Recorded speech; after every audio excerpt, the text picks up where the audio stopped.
देवा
परब्रह्म तस्मै श्री गुरुवे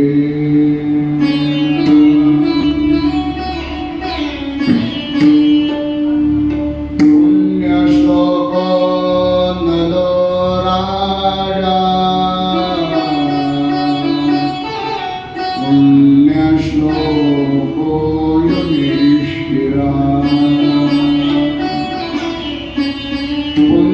पुण्यश्लोको बलेभ्यश्च पुण्यश्लोको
पुण्यश्लोको युधिष्ठिरः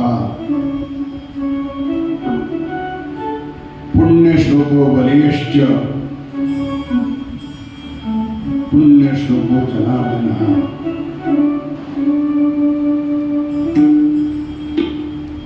पुण्यपावन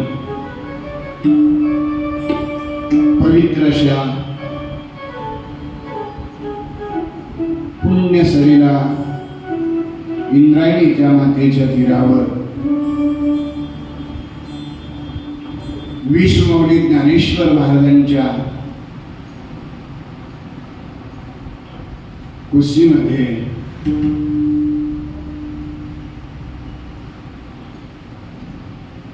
चौऱ्याऐंशी सिद्धांचा सिद्ध भेटी मेळा या पवित्र स्थळी पुण्यश्लोक अहिल्यादेवी यांच्या चरित्र कथा ही पवित्र असणारी चरित्र कथा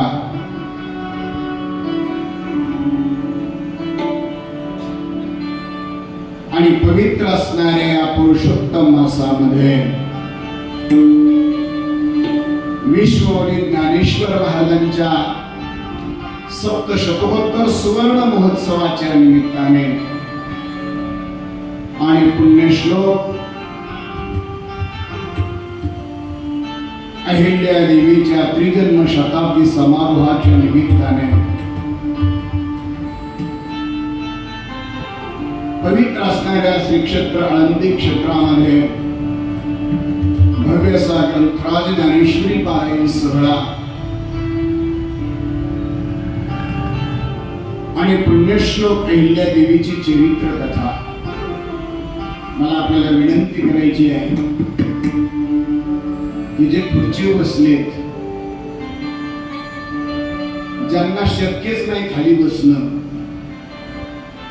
त्या मंडळींनी खुर्चीवर बसलं तर चालेल.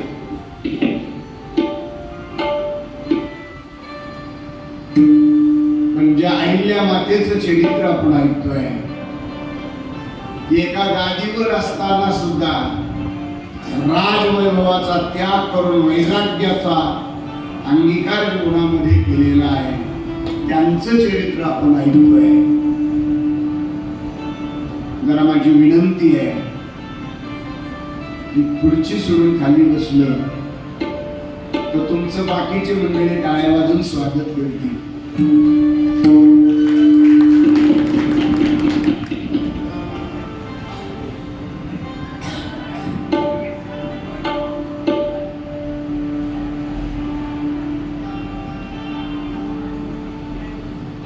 ज्यांना शक्य नसल,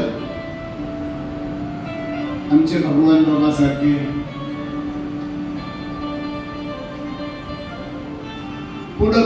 पुढं या, पायरीवर नका बसू, इकडे पुढे या, इकडे पुढं माणसात या, पुढे या. आपण जेवायला जर मांडी घालून बसू शकतो, तर आईल्या देवीचा अपमान करून आपल्याला काय मिळणार? जीवनामध्ये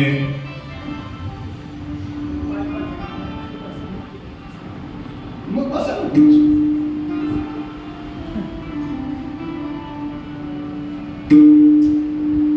जीवनामध्ये ही अलौकिक आणि अपूर्व असणारी कथा आहे. का म्हणून आपण यांचं चरित्र ऐकायचं? का म्हणून आपण यांच्या चरित्राचं गायन करायचं? का म्हणून आपण यांच्या जीवनाच्या आठवणी अंतःकरणामध्ये साठवायच्या, ऐकायला द्यावं? एका सामान्य कुटुंबामध्ये राणावानामध्ये भटकंती करणाऱ्या धनगर समाजाच्या कुटुंबामध्ये आलेली जन्माला ही एक महान क्रांतिकारी असणारी पुण्यश्लोक अहिल्या देवी आहे.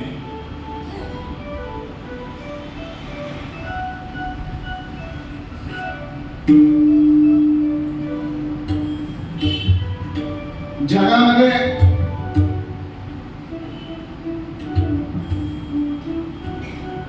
प्रत्येक स्त्री जन्माला आली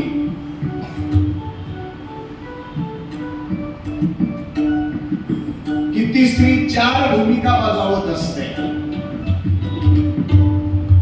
नाही का?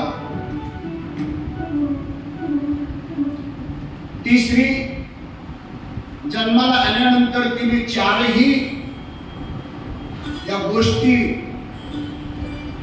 परिपूर्णतेनं अंगीकारल्या पाहिजेत.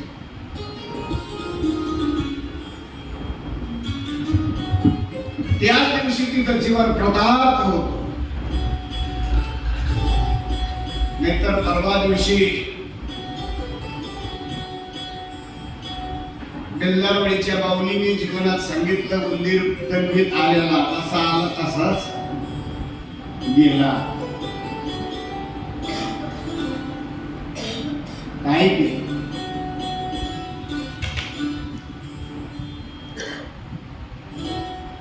त्या स्त्री जीवनाचं आदर्श आपल्या डोळ्यासमोर असावा म्हणून जे काही बोटावर मोजणे इतके नाव आहे, त्यामध्ये अग्रगण्य नाव जर कोणात असेल ते माझ्या पुण्यश्लोक अहिल्या देवीचं आहे.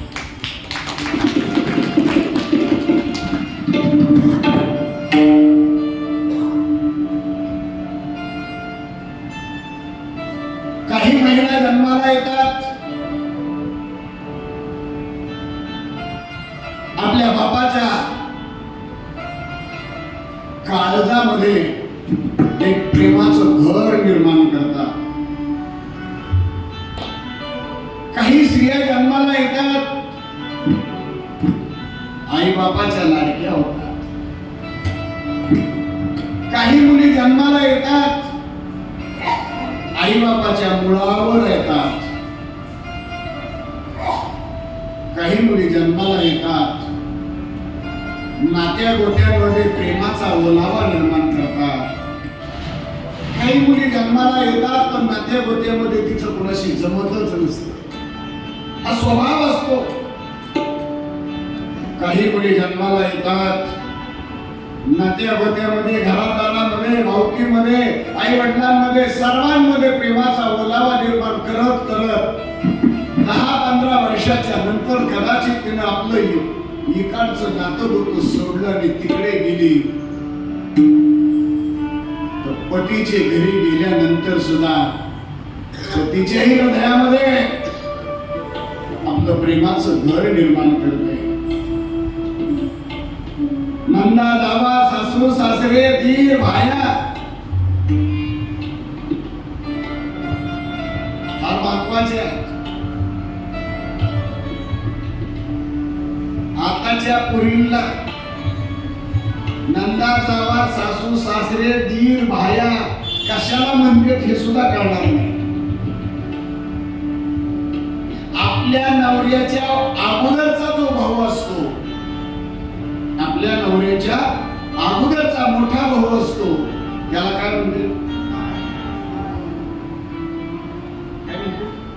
भाया. आणि आपल्या नवऱ्यापेक्षा लहान असेल त्याला काय म्हणते? दीर. आता ती अशी तीर मारीत असती की तिला भाया कळत नाही, दीरही कळत नाही. काय तीर मारती? एका क्षणात सांगते. तुम्हाला सांगते, ऐका माझं, तुम्हाला सांगते, वेगळे निघा आणि वेगळं निघून तीर मारते. पण घरामध्ये नंदा असो, जावा असो, सासू असो, सासरे असो, दीर असो, भाया असो, नवरा असो, सगळ्यांचं जीवन तिने असं कमळाच्या फुलासारखं प्रफुल्लित ठेवत राहणं ही जगातली आदर्श स्त्री आहे. आणि तीच स्त्री म्हणजे अहिल्यादेवी होता. सामान्य गोष्ट नाही दादा. महाराष्ट्राच्या एका मराठवाड्याच्या कोपऱ्यामध्ये जन्माला आलेली चिमुकली मुलगी महाराष्ट्र सोडून मध्य प्रदेशामध्ये मालवा प्रांतामध्ये राणी होऊ शकते, ही किबिरा सामान्य नाही.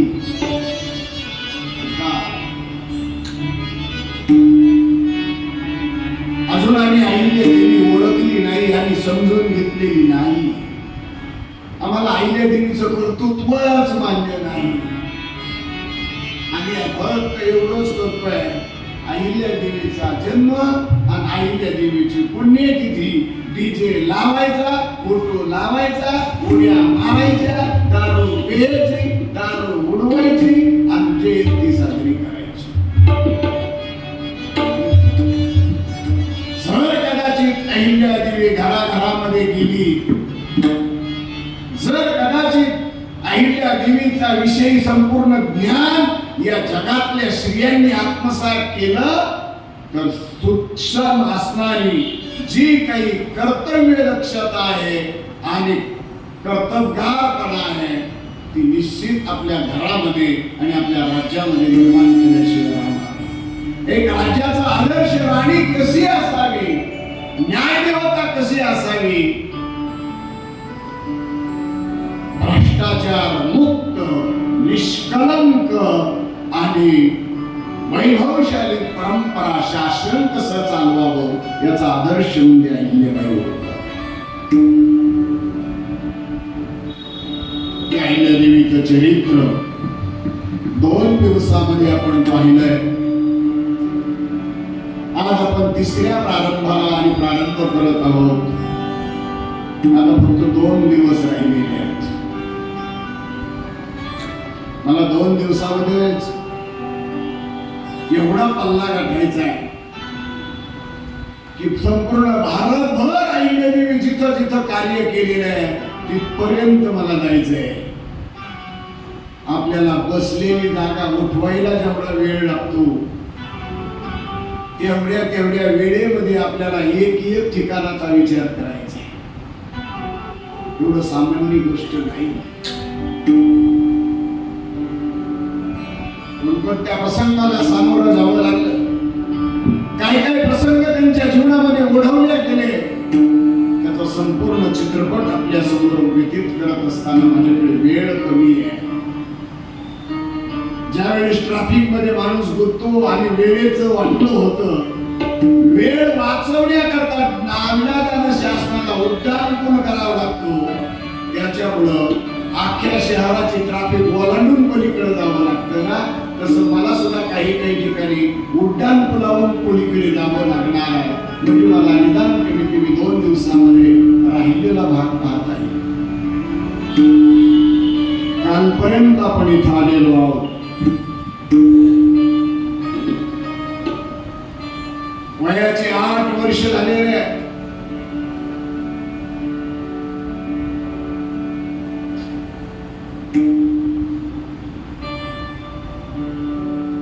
पुण्यश्लोक अहिल्यादेवीचा आजूळ उस्मानाबाद जिल्ह्यातील कळंब तालुक्यामध्ये चोरखडी नावाचं गाव आणि त्या चोरखडी गावात मैंदर परिवारामध्ये जन्माला आलेली सुशीला मानकोनी शिंदेच्या घरी आल्यानंतर आई भगवतीच्या कृपेने भोलेनाथाच्या आशीर्वादाने जी कन्यारत्न प्राप्त झालं तिचं नाव अहिल्या. मी काल आपल्याला अहिल्या या शब्दाचा अर्थ सांगितला. अहिल्या आणि अहल्या. तुम्हाला जी नाव ठेवायचंय ते नाव ठेवा. शास्त्राच्या मतानुसार आणि धर्मपंडितांच्या मतानुसार अहिल्या नाव हे सर्व मान्य केलेलं आहे.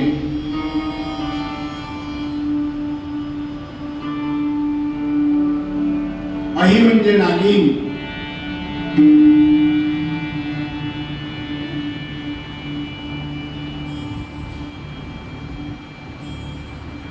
ती अहिल्या लहानाची मोठी झालेली आहे. आईवडिलांचे संस्कार आहेत. तात्याबा पंतांच्या सहवासामध्ये आरती, दिवाबत्ती, शिवस्तोत्र,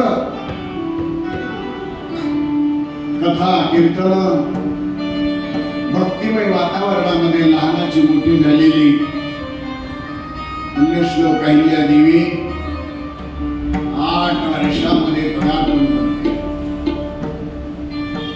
आणि पूर्वीच्या काळामध्ये मुलींचे लग्न होत होते आणि त्या टायमाला कन्यादान होत होत. याचं कारण आहे शास्त्रानं सांगितलेलं आहे. सारंकृत कन्यादान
जरा टाळ्या वाजवा कलाकार.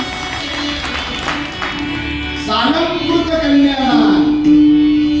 शास्त्र सांगते कन्यादान करायची आहे. बरेचसे दान आहेत.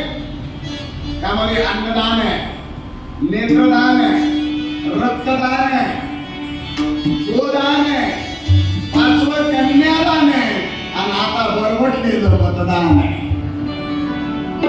हे दानच आहे. हे दान. या सर्व दानांमध्ये गोदान, भूमिदान, कन्यादान हे तिन्ही दान सर्वात श्रेष्ठ आहे. गोदान म्हणजे गोमाता आहे. भूमिदान म्हणजे भूमाता आहे. आणि कन्यादान म्हणजे कन्या सुद्धा ही एक माता आहे. तिन्ही दान अत्यंत श्रेष्ठ मानलेले आहे.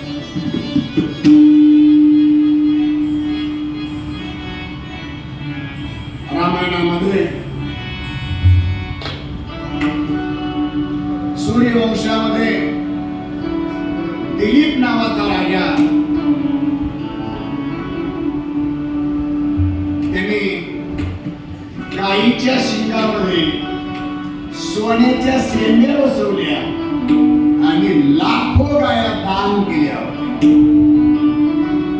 लाखो गाया दान केल्या. आज गाई कुणाच्या दारात राहिली नाही. गोदानाचं महत्व वेगळं आहे, भूदानाचं महत्व वेगळं आहे. मला सगळ्यांचं महत्व सांगायला वेळ नाहीये. पण कन्यादान असावं, पण ते सालंकृत असावं, शास्त्राला मान्य असेल असं असावं, धर्माला उपयुक्त असणारं ते दान असावं. शास्त्र आणि धर्माने, वेदाने आणि मंत्राने सालंकृत असलेलं ते कन्यादान आहे. ते पृथ्वीदान केल्याचं पुण्य बापाला प्राप्त करून देणार आहे. ज्याच्या घरात मुलगी जन्माला आली त्याच्या सारख पुण्यवान जगात कोणी नाही. जास्त पोरीचा बाप जो कन्यादान करतो ना त्याच्या इतका दाता या जगात कोणी नाही. वाईट प्रवृत्ती जन्माला आलेली आहे. त्या मुलीचा कुठल्याही प्रकारचा दोष नसताना सुद्धा त्या मुलीला या जगाचं दर्शन घडायच्या आत कापलं जातं. त्याचे परिणाम कोणत्याही कालामध्ये माणसं सुखी होणार नाही. या देशामध्ये पृथ्वीदानाचं पुण्य कन्यादानामध्ये आणि ती कन्यादान सालंकृत पद्धतीने. पण ते कन्यादान करायचं कधी? आज 32 आणि 35 वयाच्या मुलीचे लग्न होतात, कन्येचे नाही. मी जरा क्षमा मागून बोलतो. आताचा काळ म्हणजे कन्यादान करायचं नाही.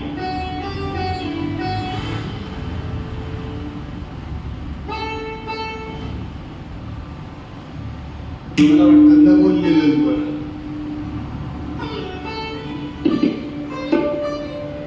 वयाच्या 8व्या वर्षी मुलीचं लग्न होणं अत्यंत गरजेचं आहे. शास्त्र म्हणतंय 8 वर्षात भवेत कन्या. 8 वर्षाची मुलगी असते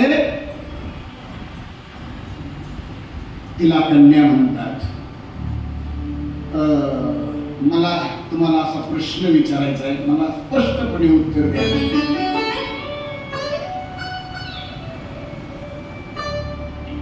आपण सगळे शेतकरी आहेत. कांदे लावतील का पेरतील?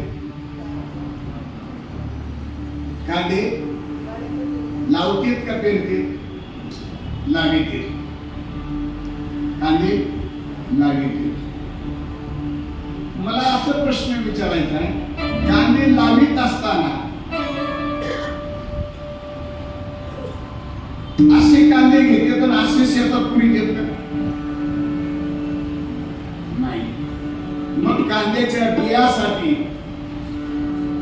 कांद्याच्या उत्पन्नासाठी पहिला वाफा तयार केल्या जातात. त्याला वाफा कोणता म्हणते? कोणता? गादी वाफा. कांद्याला काय पहिला म्हणतात? मी शेतकरी नाही बरं का, माझ्या बापदादाकडे जमीनच नाही आणि सासरवाडीकर आहे पण त्यांनी दिलीच नाही.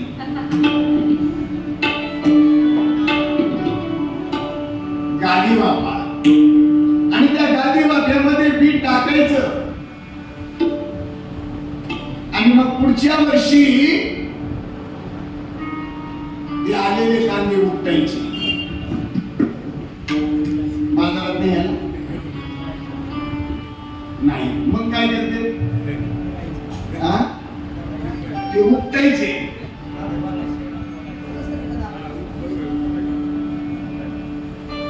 ते असे उपटायचे आणि दुसरीकडे घेऊन लावायचे. नाही ते रोप कांद्याच त्याच्यात बी नाहीये, आहे तसे नाही. त्याच्या वरच्या पाती कापायच्या. शेंडी काढतात ना. मी कधी शेतात गेलो नाही, कधी काम केलं नाही, पण इथं बोलायचंय म्हणून अभ्यास केल्याशिवाय बोलता येईल. कांद्याचं रोप इकडे तयार करायचंय आणि मग ते दुसरीकडे लावायचंय. मला तुम्हाला विनंती अशी करायची, ते रोप किती दिवसांनी का किती वर्षांनी उपटायचं? 2 महिन्यांनी, 6 महिन्यांनी, 6व्या महिन्यानी. बी टाकल्यानंतर, कांद्याचं बी टाकल्यानंतर महिना 6वा महिना झाल्यानंतर ती उपटायचं आणि दुसरीकडे लावायचं. तुम्हाला मान्य आहे ना? मान्य आहे ना? मान्य आहे का? मग आता मला सांगा, लावायला ज्या सऱ्या पाडलेल्या, कांदा लावायला सऱ्याच पडतील, सगळ्याच येत नाही. त्या सऱ्या पडलेल्या त्याची मेहनत केलेली असती. ती मेहनत जास्त का गादी वाफ्याची मेहनत जास्त?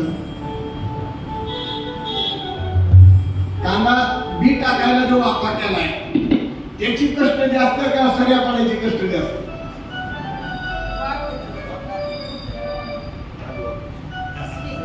तुम्ही कष्टच करीत नाही. आता सगळे यंत्र आलेले आहेत.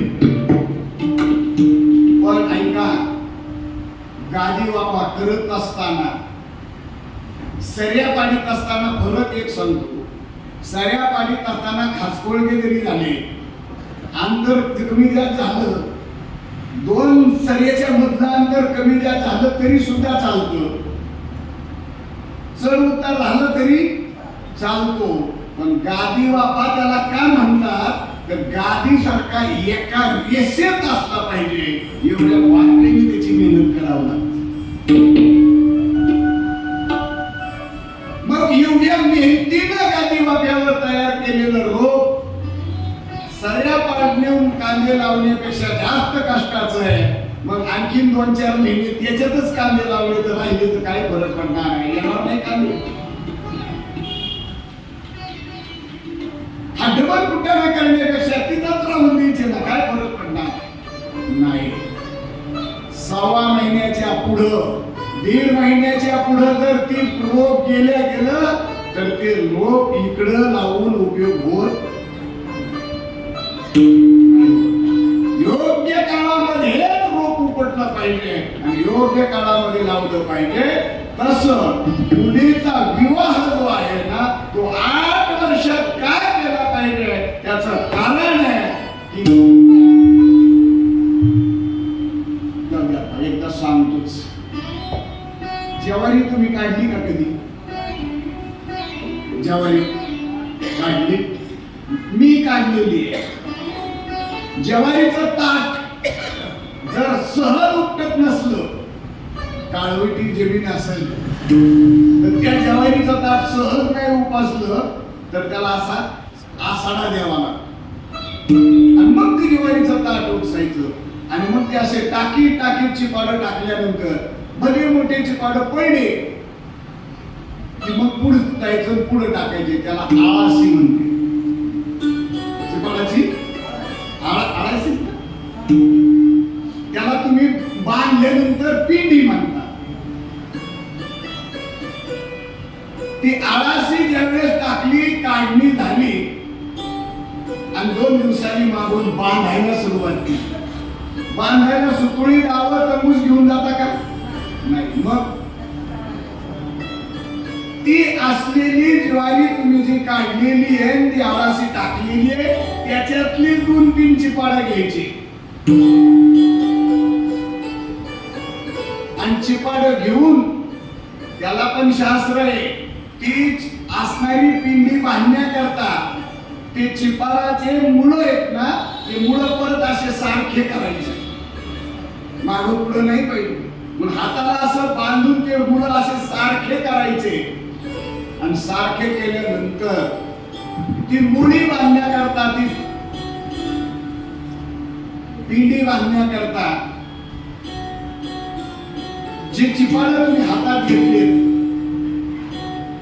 ते त्या पिंडी बांधण्याकरता शेंडे पण घालावं लागतात का? बुड कापून घालावं लागतं.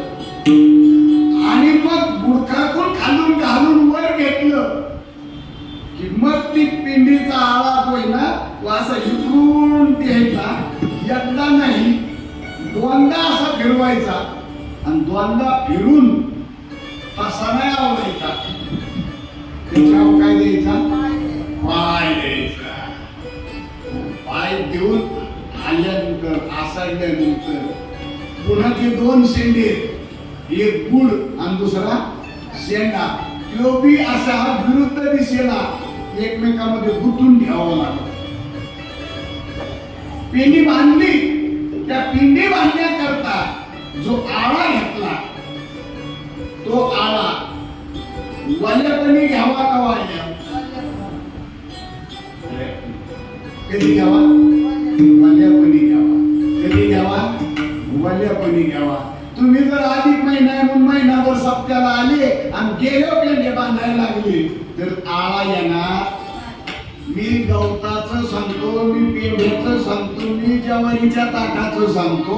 जवळ आळ्यात आहे तवरच त्याचा आळा बसतो. एकदा का ते दांड झालं तर त्यातून आळा बसत नाही. मुलगी जोपर्यंत 8 वर्षाची आहे तोपर्यंतच आळ्यात राहते. आळ्याच्या बाहेर गेली की मुलगी अजिबात कांद्याचा रोपासारखं आहे, नाजूक अवस्था आहे. तिच्या अंतःकरणाला विकृतीने प्रवेश करण्याच्या आत तिचे हात पिवळे करावे लागतात. म्हणून 8 वर्षाच्या मुलीला कन्या म्हणतात आणि कन्येचं दान करावं लागतं, म्हणून कन्यादान. कालपर्यंत पुण्यश्लोक अहिल्या देवीचं सुंदरसा विवाह आपण पार पाडलेला आहे. कन्यादानाचा प्रसंग आलेला आहे.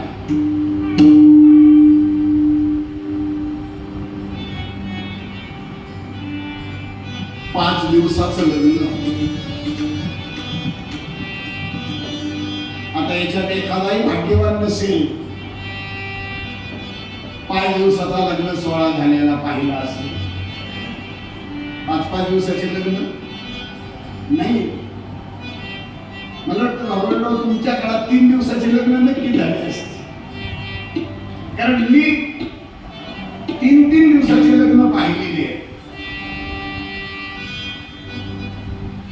आदल्या दिवशी हळद लागणार, दुसऱ्या दिवशी गडगडे खायला आणि तिसऱ्या दिवशी मग ते लग्न.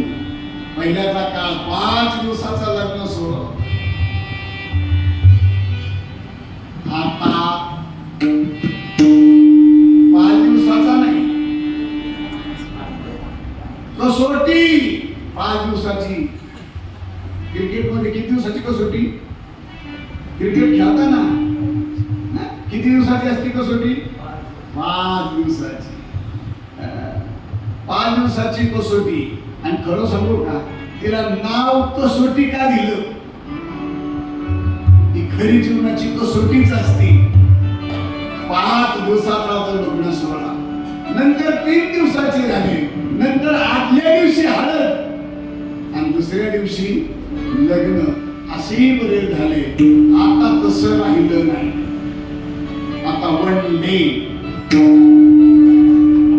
आता वन डे, आता कसोटी नाही, आता वन डे, आता वन डे मॅच आहे.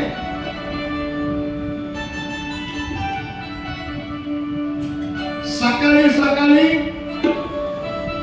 धामधूम, दुपारी दुपारी धामधूम, संध्याकाळी धामधूम. एका दिवसात खेळ. अहिल्या देवीचं लग्न शनिवारवाड्याच्या पटांगणामध्ये शाही थाटामाटामध्ये झालेलं आहे. छत्रपती शाहू महाराज आशीर्वाद देण्याकरता लग्न मंडपामध्ये आहे. अनेक प्रांतांचे जहागीरदार त्या ठिकाणी उपस्थित आहे. मातब्बर सरदार त्या ठिकाणी उपस्थित आहे.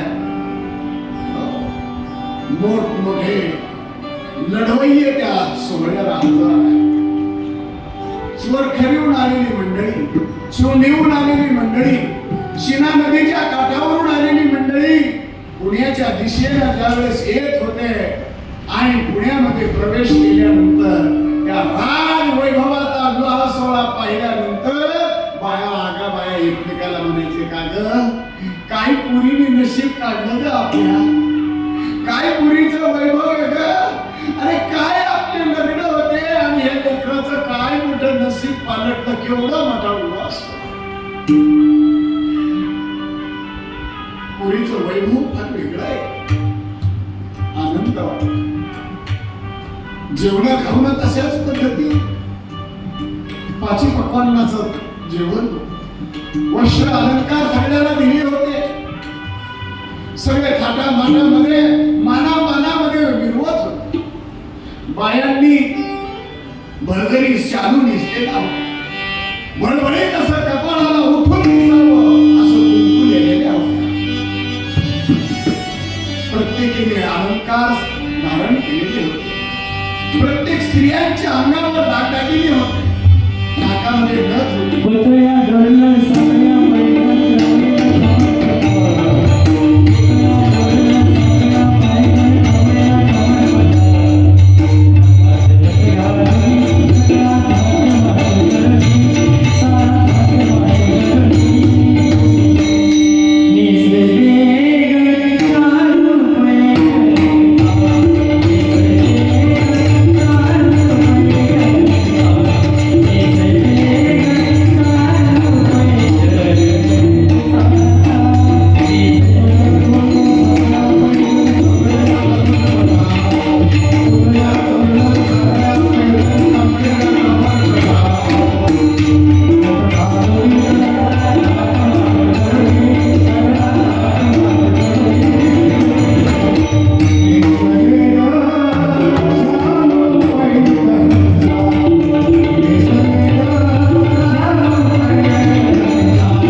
गडी किती नटू द्या, अजून त्याच्या कुठल्याही अभंगात वर्णन आलेलं नाही.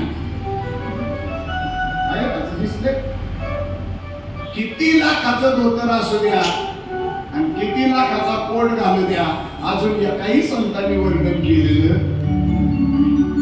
बिचारा भाग्यवान आहे. त्या अशा नटल्या पुतळ्या. पुतळ्या कुठे घालते?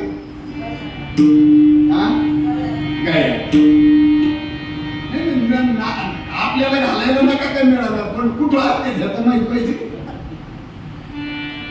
ऐका, पायाच्या अंगठ्याच्या शेजारच्या बोटामध्ये स्त्रियांच्या काय असतं? पायाच्या अंगठ्याच्या शेजारच्या बोटात जोडवं आणि पायाच्या अंगठ्याच्या करंगळीच्या शेजारच्या बोटात मासळ्या वा पायाच्या घोट्यापाशी पैंजण तोड आहे ना? कमरेला कंबरपट्टा चाला पुढं हाताला इथं बाजूबंद त्याला दुसरं नाव आहे दंडुळ्या बोटात हातात बांगड्या चला पुढं कानात फुलं या पाकळीत इथं बी होलं पाडून टाकतात ना त्याला काय म्हणते कुडकं कुडकच का नाही मग त्याला काय म्हणते बाळ्या बाळ्या इथं असत्यात त्याला कुडकं म्हणते किंवा तुमच्याकडे दुसरं नाव असू शकतं चला इथं एवढूशीच असतं एवढूशीच ते दिसत सुद्धा नाही जाऊ द्या सगळ्यात मोठी असती नथ त्याच्यानंतर तिची बारकी बहीण नथुनी त्याच्यापेक्षा धाकटी बहीण मुरणी आणि तिची सगळ्यात बारीक असतं त्याला मैबोगा म्हणते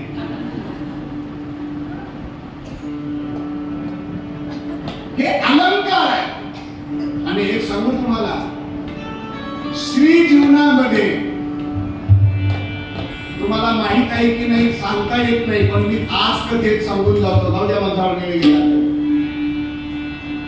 प्रत्येक स्त्रीच्या जीवनामध्ये 12 प्रकारचं बंधन आहे आणि 12 प्रकारचा जाच आहे प्रत्येक स्त्रीच्या जीवनात 12 प्रकारचं बंधन आहे आणि 12 प्रकारचा जाच आहे म्हणजे जाच नको बंधन नको माझं एक सगळ्या महिलांना विचारणं आहे तुम्ही सक्रातीच्या दिवशी ज्या गाडग्यात वस्तू घेऊन जातात आता गाडगी बी राहिली ताटातच नेतील ना किती वस्तू घेतात 12 त्याला काय म्हणतो आपण वौसा त्याला काय म्हणतो वौसा किती वस्तू असतात 12 आता बरेचशांच्या ध्यानातले 12 गेले कारण टायमाला मिळत नाही तर कोणचे असते हे कळत नाही त्या 12 वस्तू आहेत ऐका माझं म्हणणं त्या 12 वस्तू एकत्रित करून आदल्या दिवशी खायच्या असतात त्या 12 वस्तू एकत्रित करून खायच्या असतात त्याला काय म्हणतो आपण भोगी काय म्हणतो भोगी ऐका या 12 वस्तू आदल्या दिवशी आपण का खायच्या आणि दुसऱ्या दिवशी त्याच 12 वस्तू देवाला का वाहायच्या एखाद्या बाईने मला सांगावं नाही सांगता येत मला माहिती नाही सांगता येत तिला विचारलं तू का वाहते बाया वाहत्यात म्हणून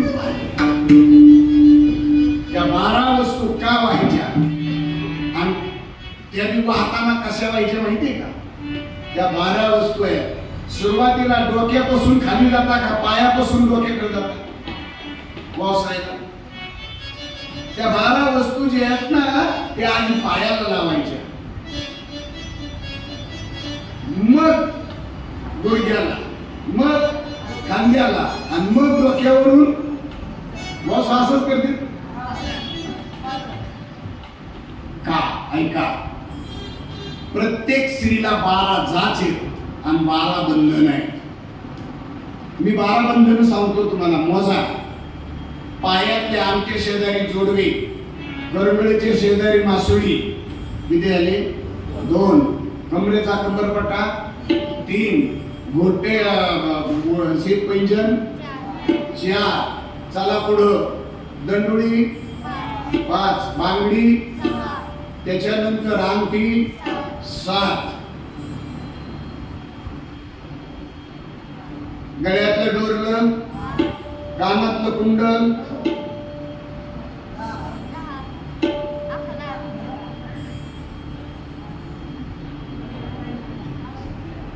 मासुळी राहिली,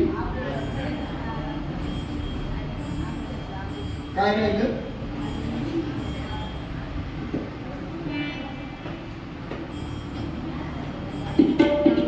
आठवणं मला काय एखादं राहिलं? अहो पायाच्या बोटात 2, गोट्यापाशी 3, कमरेचा कंबरपट्टा 4, बोटातली अंगठी 5, बांगडी 7,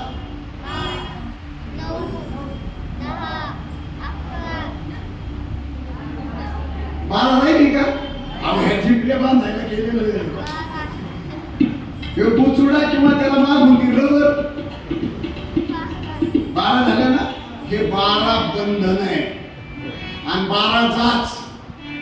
नंदा, जावा, सासू, सासरे, दीर, भाया, आई, बाप, भाऊ, बहीण.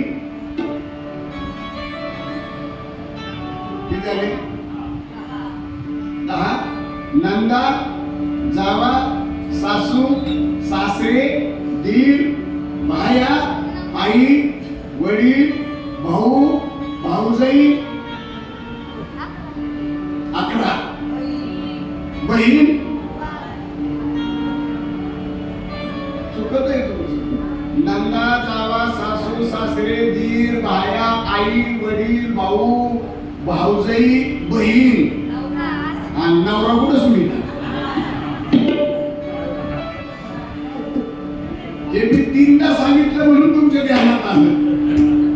हे 12 जाच आहेत आणि 12 बंधन आहे. तरी डोक्यातली आणि सरकली की घरच्यांचा 12 वाजल्याशिवाय राहत नाही. या 12च्या 12 ही असलेले श्रीचे शृंगार व्यवस्थित राहावा म्हणून त्याचा उपभोग ऐकण्याकरता त्या 12च्या 12 वस्तू आधी देवाला माहिती असतात आणि देवाला सांगावं लागतं माझं जोडवं व्यवस्थित टिकव, माझं कुंकू व्यवस्थित टिकव, माझ्या गळ्यातलं मंगळसूत्र व्यवस्थित टिकव. हे सगळे अलंकार जे धारण करायचे ना ते माझ्या सौभाग्याचं देणं आहे म्हणून मी देवा हे तुला समर्पण करते. मला ती रक्षण करण्याकरता सगळं जर विस्तारानं बोललो तर माझी कथाच राहील. सगळ्या स्त्रिया नटलेल्या आहेत, पैठणचा शालू नेसलेल्या आहेत, वस्त्र अलंकाराने भूषित असलेला तो सोहळा आहे. 5 पक्वान्नाचं जेवण आहे, पानाचे विडे आहे, अत्यंत देखणा तो सोहळा झालेला आहे. आणि 5 दिवसानंतर आता घरी जाण्याकरता लगबग सुरू झालेली आहे. प्रत्येकाने आपापल्या पिशव्या सावरायला सुरुवात केलेली आहे. कपड्यांच्या गाड्या घालून पिशव्या भरायला सुरुवात केलेली आहे. आता एकमेकाला गळ्याला गळे घालून भेटायला सुरुवात केलेली आहे. आणि इकडं आता परिस्थिती अशी निर्माण झालेली आहे की 8 वर्षाची चिमुकली ती मुलीच अहिल्यादेवी. तिला ना अजून पुरती समज आलेली, तिला ना अजून नात्याबरोबरची ओळख झालेली, तिला ना परक्या माणसांचे अजून चेहरे पाहिलेले. अशा अवस्थेमध्ये ती असताना एवढ्या मोठ्या दिमागदार सोहळ्यामध्ये ती आनंदही मानत होती. पण दुसऱ्या बाजूने तिच्या चेहऱ्यावर खिन्नाशी अवस्था निर्माण झाली होती. सगळे आवरायला लागलेले आहे, सगळे एकमेकाकडे बघायला लागलेली आहे. आणि आता मुलीला वाट्या लावण्याचा प्रसंग ज्यावेळेस निर्माण होतो ना त्यावेळेस सुशीलाने पळत आली आणि आईने त्या कड्याला मिठी बांधली. आईल्या झालं बाई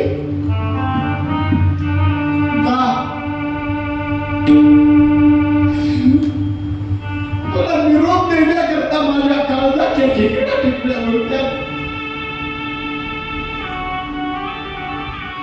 आपली आई आपल्याला जवळ घेऊन कधी भेटली नाही, पण आज कारण चिमुकलीच्या मनावर परिणाम झाला. मला हे जायला का सांगतात? लहानपणचं जीवन ज्यांच्या संगतीत गेलं त्या प्रत्येकाच्या मुखामध्ये एकच शब्द आहे, जा बाई जा. दिल्या घरी सुखी राहा जा. ती चिमुकली विचार करते की मी जाणार कुठे, मला जायचंय कुठं, मला जायचंय कशा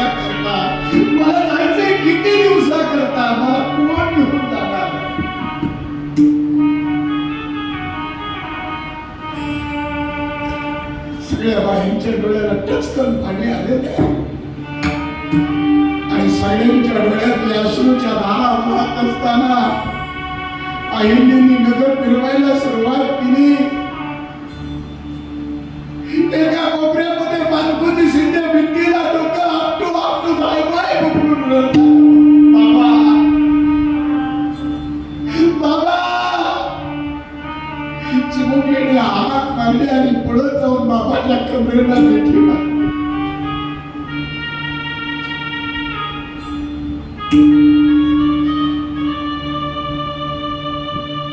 लोकांना फक्त एवढंच वाटतं बाप पैसे कमवण्याचं मशीन. घरातल्याला फक्त एवढंच माहित असतं का आमच्या जीवनामध्ये कुठलीही वस्तूची कमतरता पडू नये याची रात्रंदिवस दक्षता घेणारा एक बाप असतो.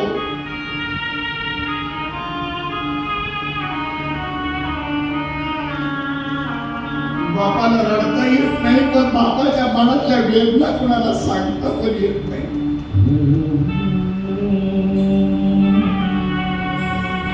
चिमुकल्या हाताने बायकोची सिद्धाच्या डोळ्यातलं पाणी पुसण्याचं काम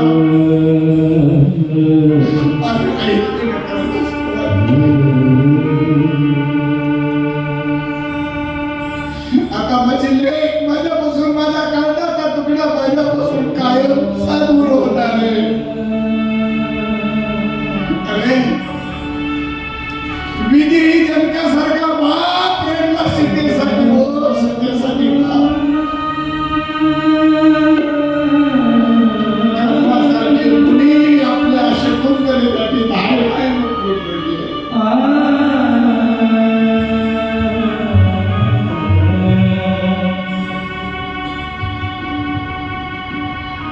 एका क्षणात मंडपामध्ये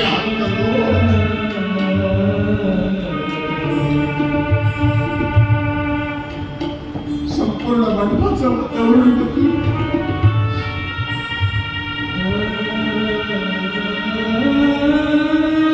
प्रत्येक नृत्य आणि अहिल्याला जवळ घेतं. कुणी आरामाला घेतं, कुणी पटापटा मुके घेतं, कुणी तिच्या डोक्यावर पाठवून हात मिळवत नाही.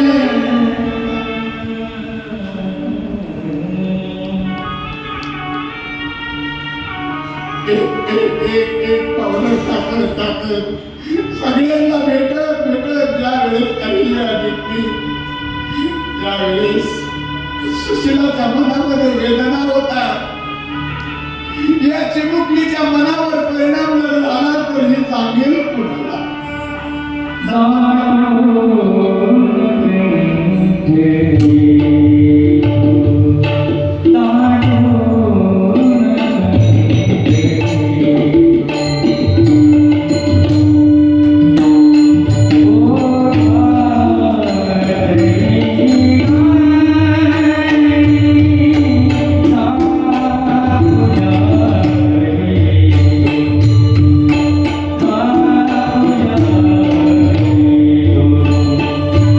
Ah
टाकीत सर्वांच्या भेटी घेत घेत तिची मुकली हे पुढे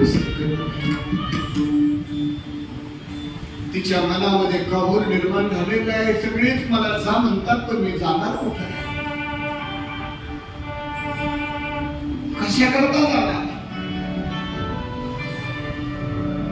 किती दिवसाकरता जाणार. आणि तेव्हापासून मुलगी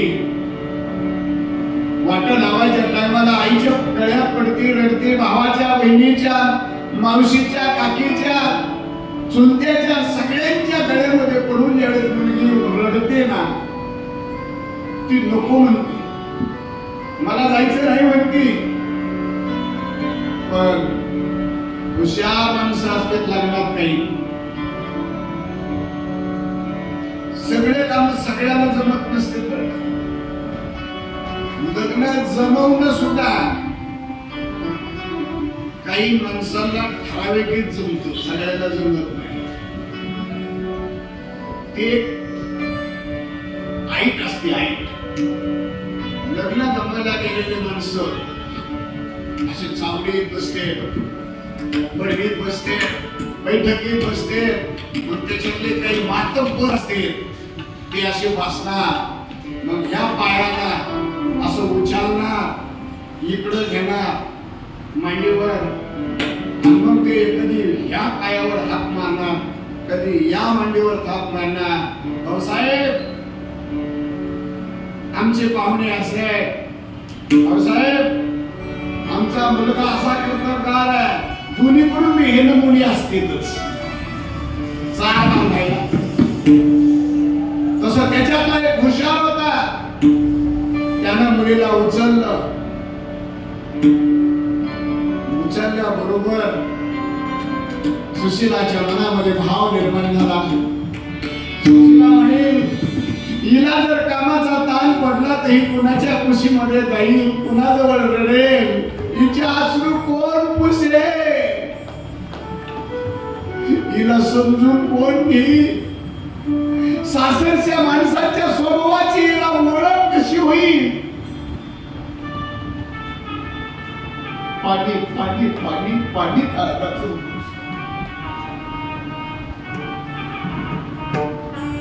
पण श्री जन्म आहे, तिला घरी सुखी राहावाच लागणार आहे.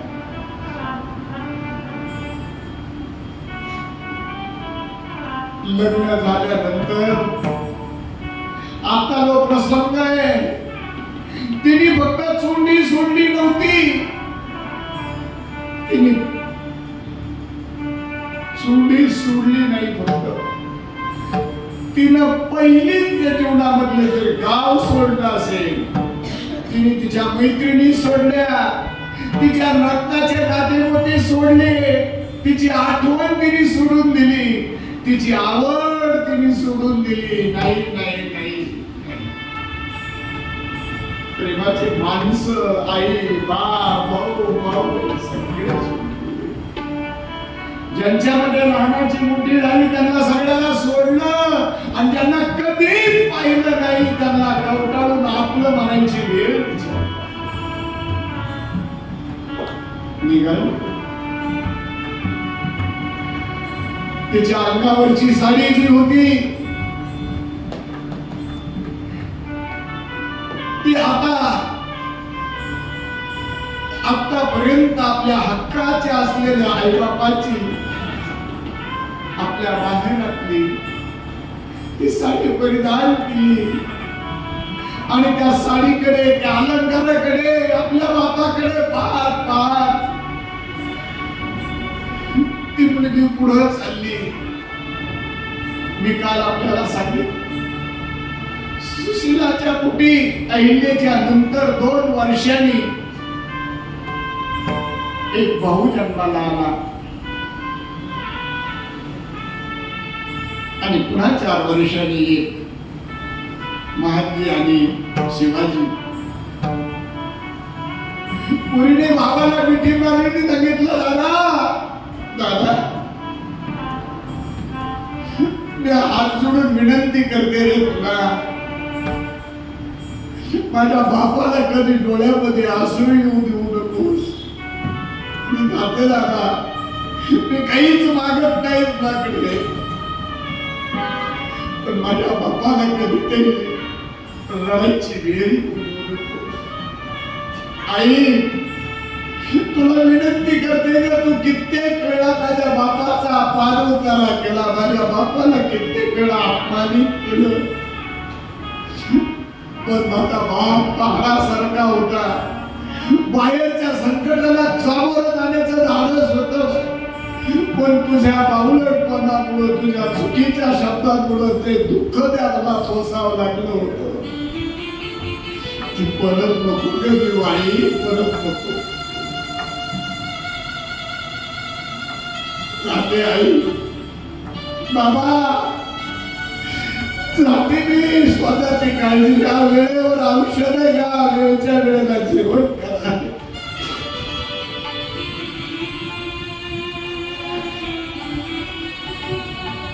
अहिल्या रथामध्ये बसली, खंडेराव रथामध्ये अगोदर बसलेले, नोकर चाकर घोडदळ पायदळ राजशाही वैभवामध्ये जीवाला हात निघालेली. मायपित्याच्या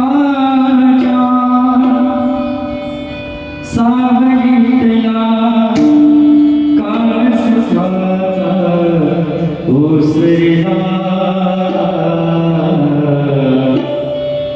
लेक चालली सासरला.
मला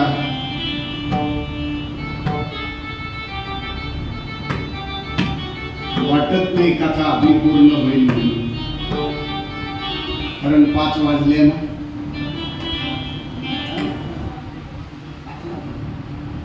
5च मिनिटं कमी आहे. अजून तर माहेरातच आहे.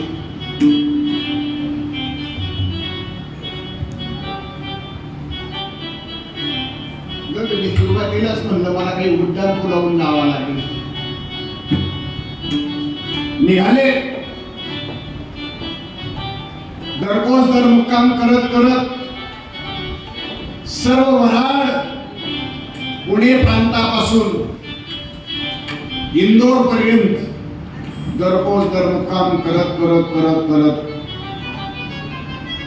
खंडेरावाचं लग्न झालेलं आहे, सुभेदाराच्या मुलाचं लग्न झालेलं आहे आणि ज्या ज्या गावातून हे वराडी जाणार आहेत त्या प्रत्येक गावामध्ये संपूर्ण गाव सजलेलं असायचं, गुड्या तोरणा त्या ठिकाणी स्वागताच्या कमानी लावलेल्या असायच्या आणि इतकं सुंदर वातावरण त्या ठिकाणी निर्माण केलेलं.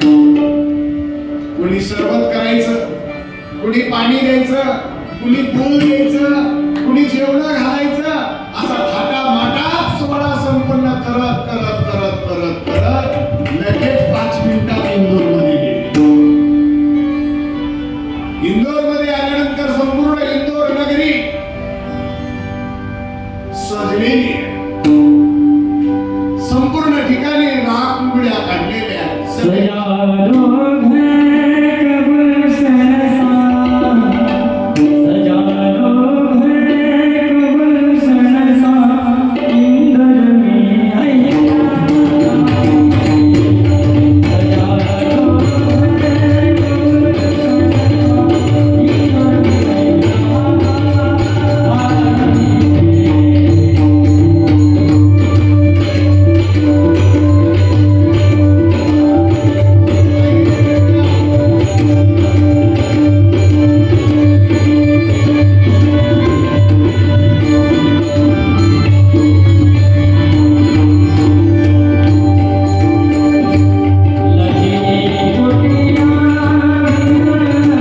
सा,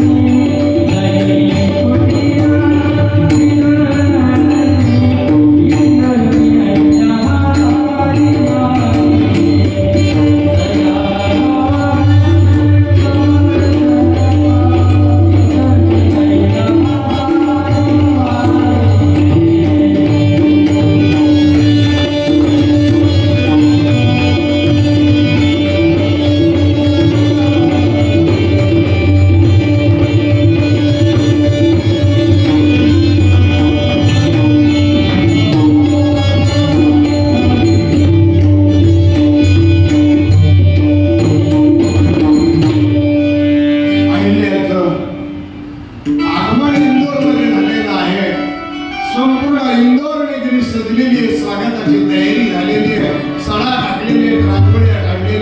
फुलांची उधळण केलेली, आतषबाजी केलेली आणि अहिल्याचं आणि खंडेरावाचं स्वागत या अहिल्या इंदोर नगरीमध्ये यांनी झालेलं आहे. इंदोर नगरीमध्ये आल्यानंतर नवीन सुखी संसाराला आता प्रारंभ होत आहे. आता मला असं वाटतं आजची कथा मला फार कुंभेरीच्या युद्धापर्यंत न्यायची होती, परंतु आता कुंभेरीच्या युद्धापर्यंत कथा लिहिणं बरं नाही, कारण आज तर तिच्या संसाराची सुरुवात आहे आणि आज संसाराची सुरुवात करून तिच्या संसारिक जीवनात तिचा राजकीय वचन, तिचा असणार बहुआयामी कर्तृत्व याचं चिंतन आपल्याला करायचं आहे, परंतु आपल्याजवळ वेळ नाही. आजची वेळ आपली इथं संपलेली आहे, कारण बरोबर 6 म्हणजे 6ला ढोक महाराज रामरावजी महाराज ढोक नागपूरकर यांचं कीर्तन होणार आहे. मी या सर्व लोकांना माझी विनंती आहे, आपण तर सर्व या ठिकाणी त्याच्यासाठीच आलेलो आहे, परंतु ज्या परिसरामध्ये आपण कार्यक्रम करतोय त्या सर्व परिसरातल्या मंडळीला माझी विनंती आहे, गुंडरे गल्लीतल्या सर्व भाविकांना माझी विनंती आहे, ढोक महाराजांचं कीर्तन आपण या ठिकाणी नियोजित केलेलं आहे. निमंत्रण पत्रिकेमध्ये परवाच होतं, परंतु काहीतरी कारणास्तव आपण बदल करून ढोक महाराजांचं कीर्तन आज बरोबर 6ला सुरू होणार आणि 6ला सुरू होणार आहे म्हणण्यापेक्षा ढोक महाराज ज्या वाजता इथं येतील त्यावेळी 6 वाजलेले असते.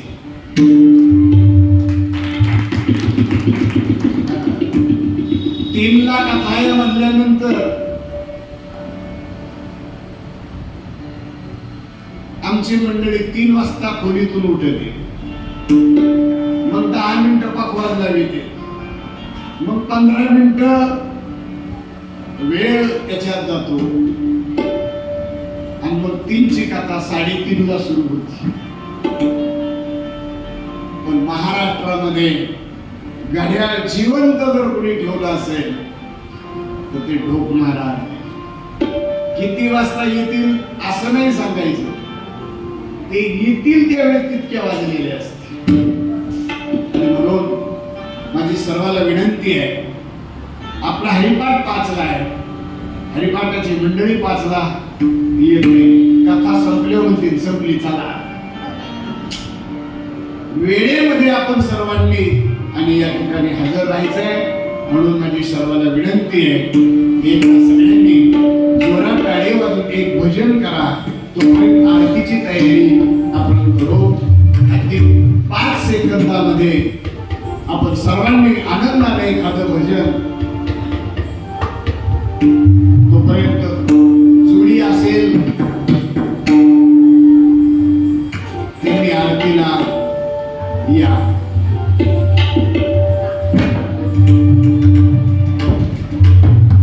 मला वाटतं तुम्ही सगळे आरतीलाच उठले बरोबर. आणि आली का बघ, दुसरी बघायची का? चला पुढे पाटील, पुढे पुढे. ज्ञानेश्वर माऊली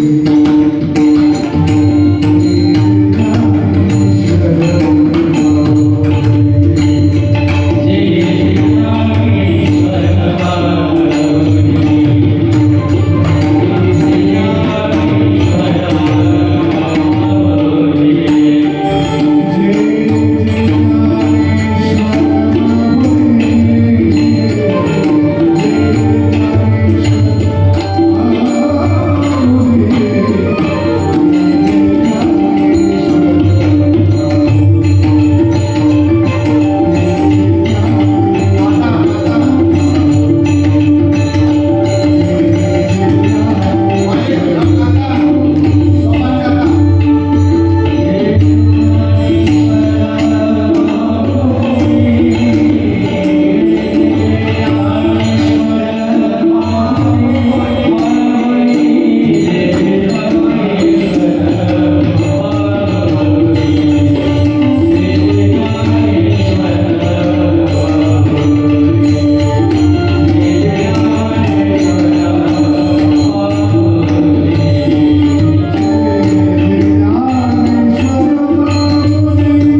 आपल्या धर्मशाळेत या कार्यक्रमाचं वैभव गाठण्याकरता सुंदर अशा प्रकारचा लाइटिंगचा देखावा त्यांनी या ठिकाणी सुंदर असा केलेला आहे. जरा टाळ्या वाजवा त्यांच्यासाठी.